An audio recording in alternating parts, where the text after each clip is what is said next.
राजकुमार सिद्धार्थ ने उत्तर दिया, मैं संसार के विषयों की अवज्ञा नहीं करता।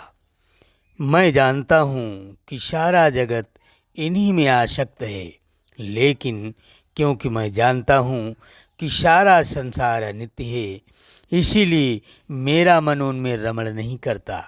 यदि यही स्त्री सौंदर्य स्थायी भी रहे तो भी यह किसी बुद्धिमान आदमी के योग्य नहीं कि उसका मन विषयों में रमण करे।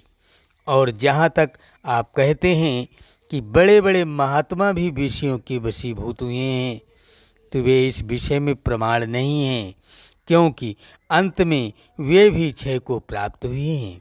जहाँ क्षय है वहाँ वास्तविक महानता नहीं है, जहाँ विषयासक्ति है वहाँ वास्तविक महानता नहीं है, जहाँ असंयम है वहाँ वास्तविक महानता नहीं है।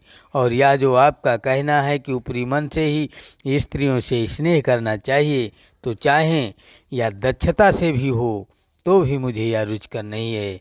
यदि यह यथार्थ नहीं है तो मुझे स्त्रियों की इच्छा के अनुसार अनुवर्तन भी प्रिय नहीं। यदि आदमी का मन उसमें नहीं है तो ऐसे अनुवर्तन पर भी धिक्कार है।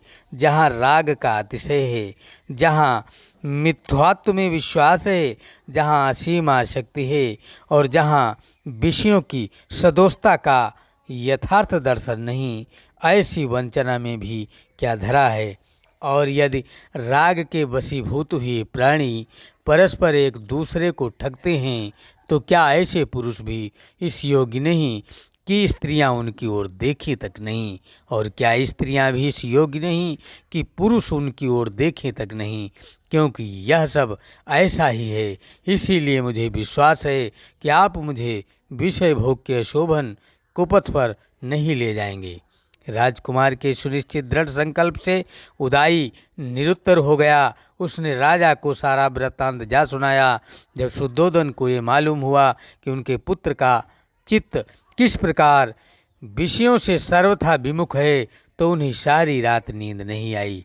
उनके दिल में वैसा ही दर्द था जैसा किसी हाथी के छाती में तीर लगा हो।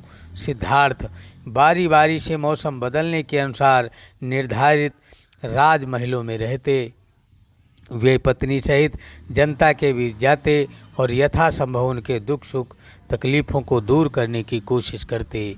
भगवान गौतम बुद्ध के अंदर ऐसी महानता पहले से ही निर्धारित थी। भवतु शब मंगलम, शब का मंगल होए।